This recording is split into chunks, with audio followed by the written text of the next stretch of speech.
again, good morning to everyone. I appreciate you taking the time thanks for giving me a hand already, Gabe. I appreciate that, man. Appreciate you all joining us today. And so, fantastic recap by Jonathan.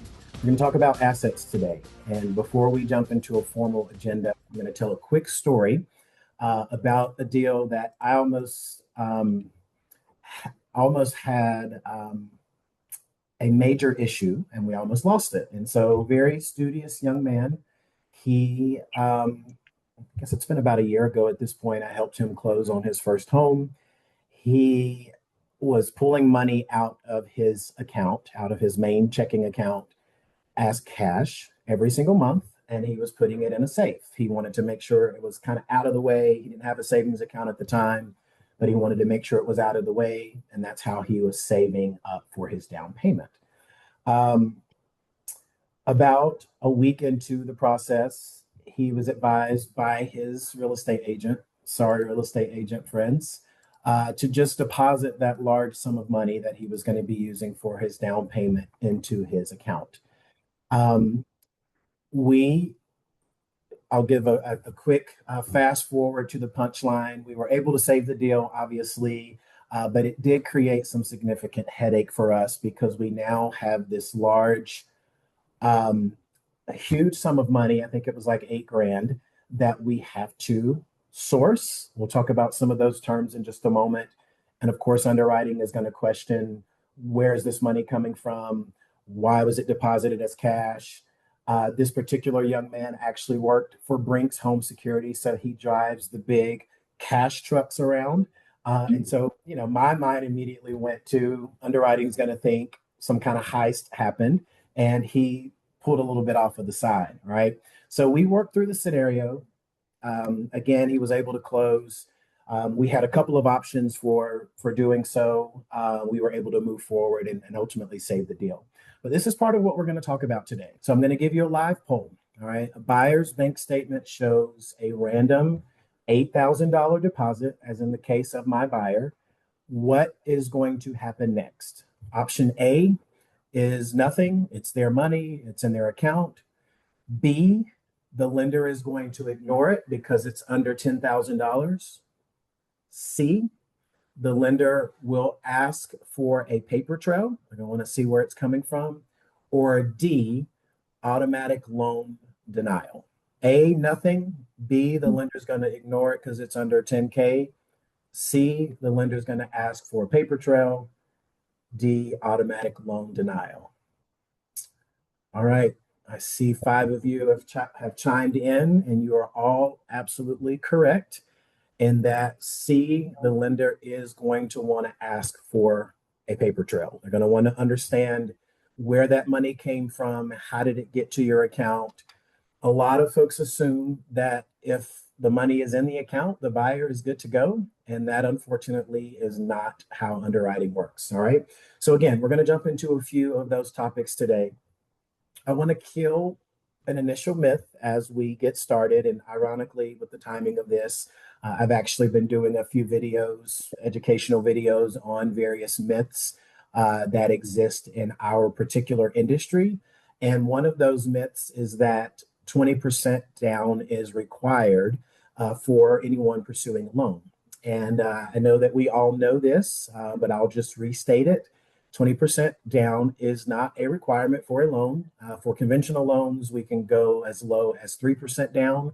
For FHA, 3.5% down. And then, of course, if we're looking to leverage a VA loan for veterans or a USDA loan for rural property, those actually don't have a down payment requirement at all. And so whenever your buyer says, I don't have enough money for a down payment, that generally becomes a conversation and not a deal breaker or something that we actually cannot move forward.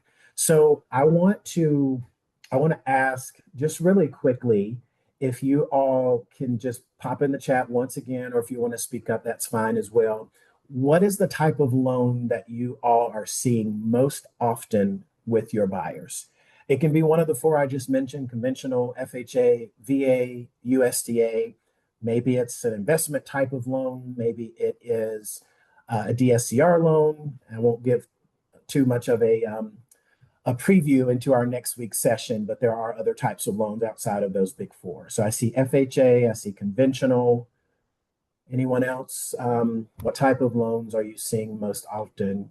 Conventional, FHA. Thank you, Tony. Conventional. I want to give really quickly before we go any further, I want to give some insight into how our underwriting process works.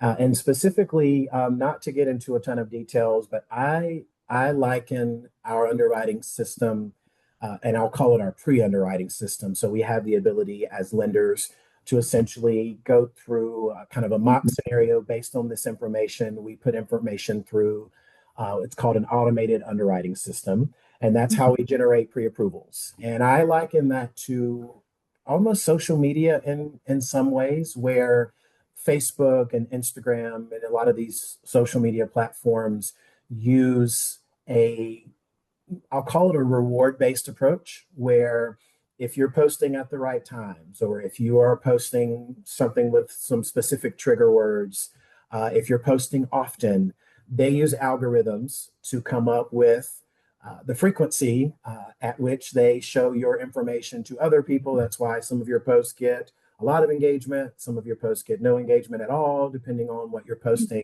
And so from an underwriting perspective, it's very similar. An underwriting system uses a risk-based approach where it looks at a lot of the things that we've actually gone over the last couple of weeks. It's going to look at your credit, not just a score. It's going to look at what's on your credit, what sort of late payments do you have. It's going to look at your income. It's going to look at that relative to your debt and liabilities.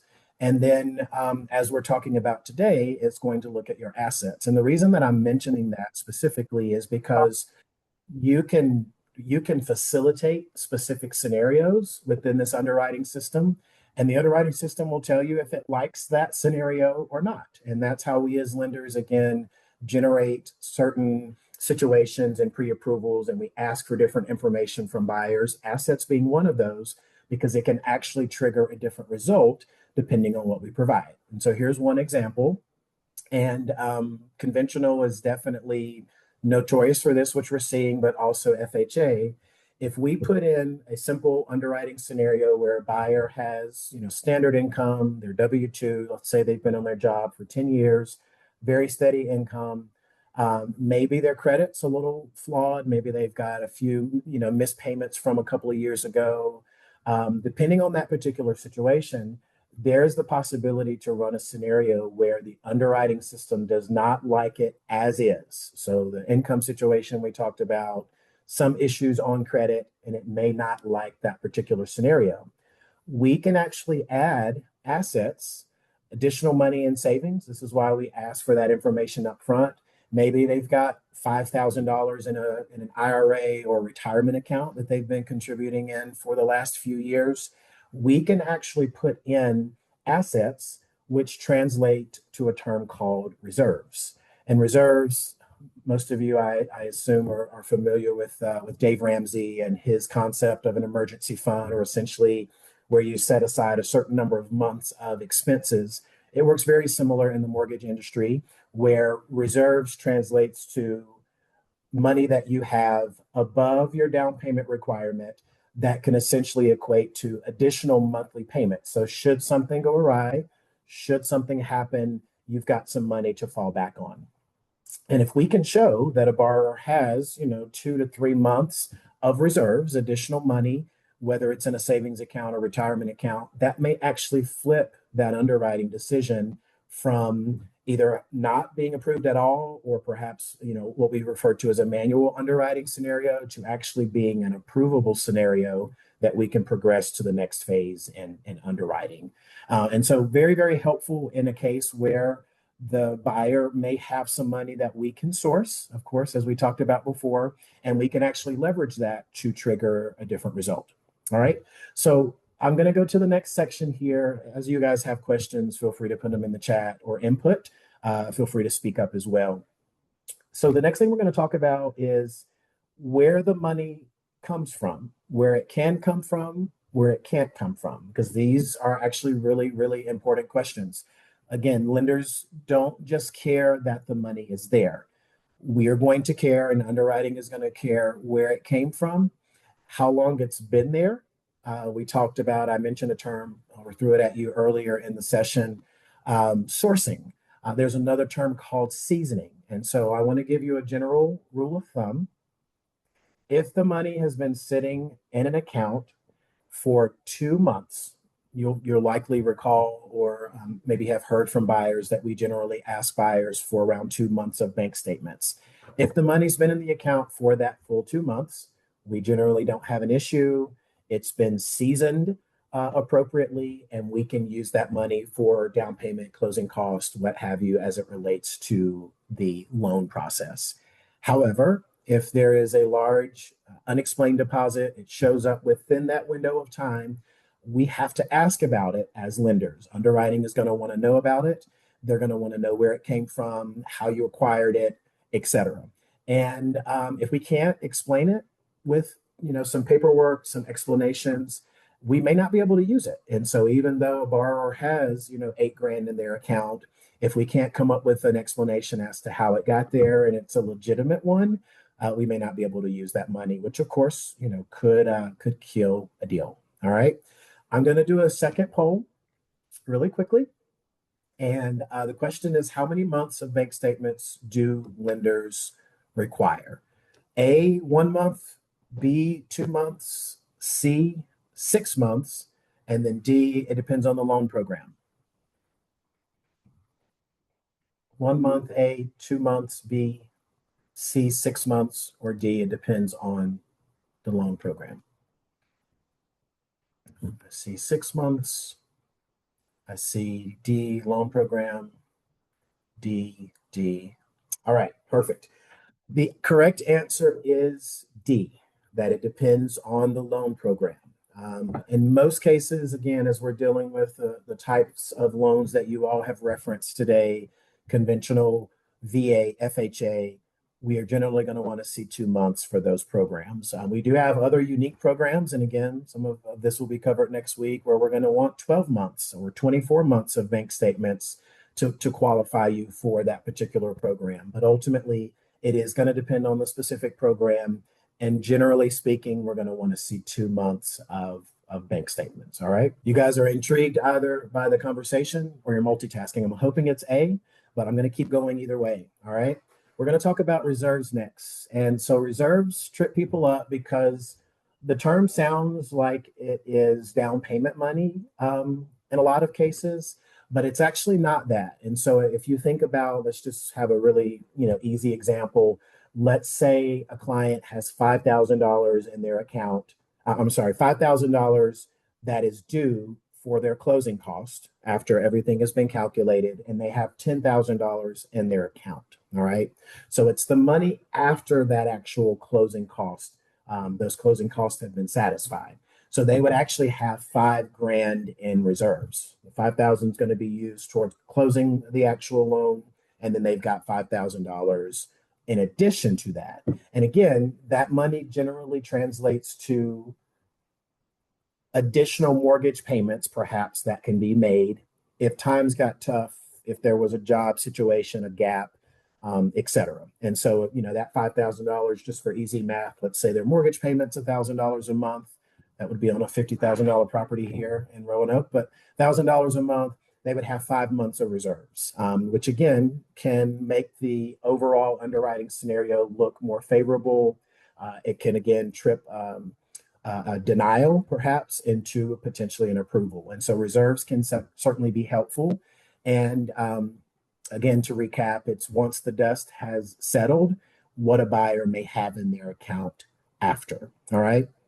Depending on the loan type, sometimes reserves are not a specific requirement at all, depending again on a lot of other different factors.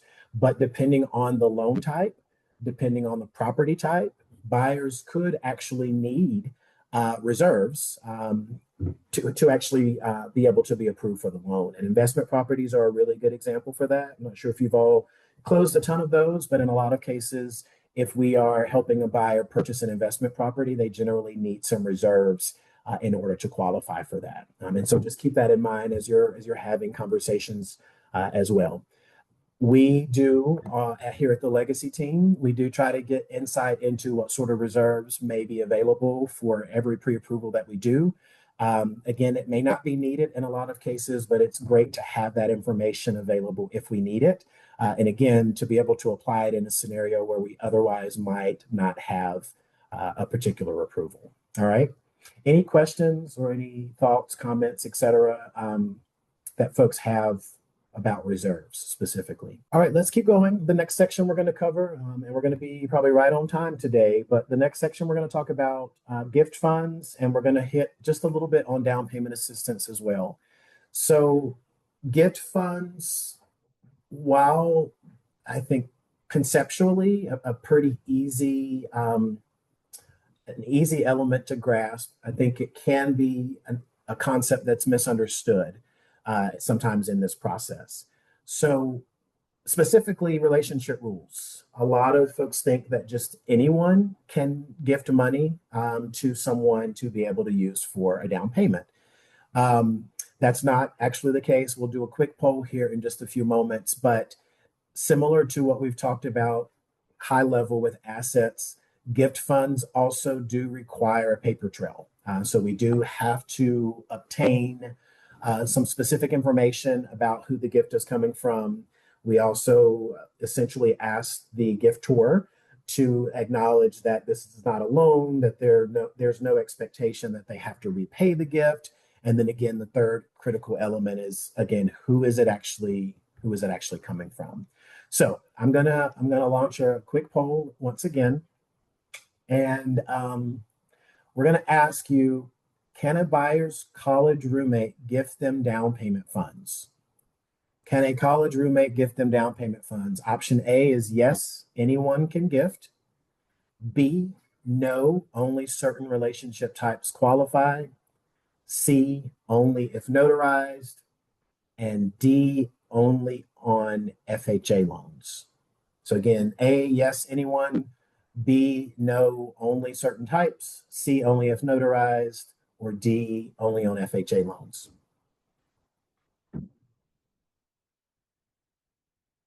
See yes, I see no, I see B, B. All right. Thank you all for participating. The correct answer is B. Only certain relationship types qualify. All right. So, generally speaking, a friend is going to be a non-qualifying relationship on most loan types. It does also, though, it doesn't have to be family either, just family. It could be a domestic partner, is a recent example that's popped up that I've had, as opposed to it's got to be the traditional way of thinking, is it's got to be mom, dad, perhaps a blood sibling. And so there are a few different options, and they do or can differ by loan program as well. And so just as you're having conversations, obviously you're connecting them with the lender, but it's not always a cut and dry answer, I think is maybe the takeaway that I would give you on that one. All right. So I want to give you two quick scenarios, and I want to have you tell me which of these you would now ask before writing an offer. All right. So the first scenario is that the buyer, they tell you that they have $40,000 in their savings account and their down payment is going to be $30,000. Is this a green light?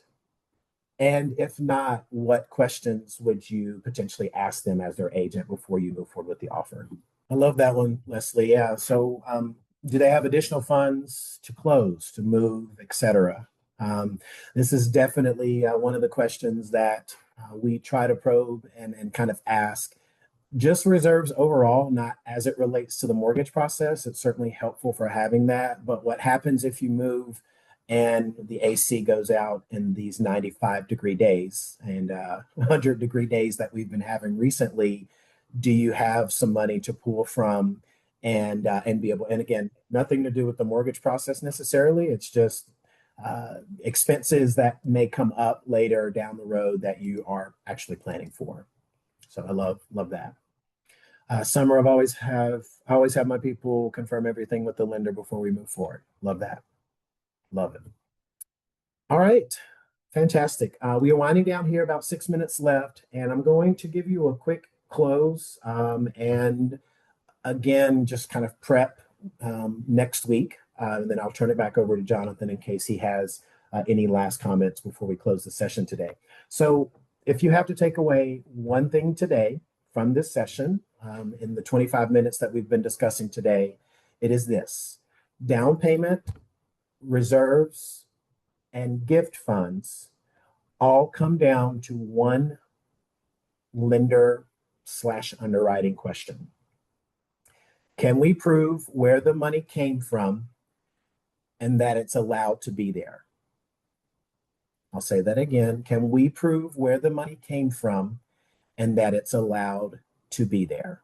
All right. We can't assume that it is. We can't assume that we can prove it.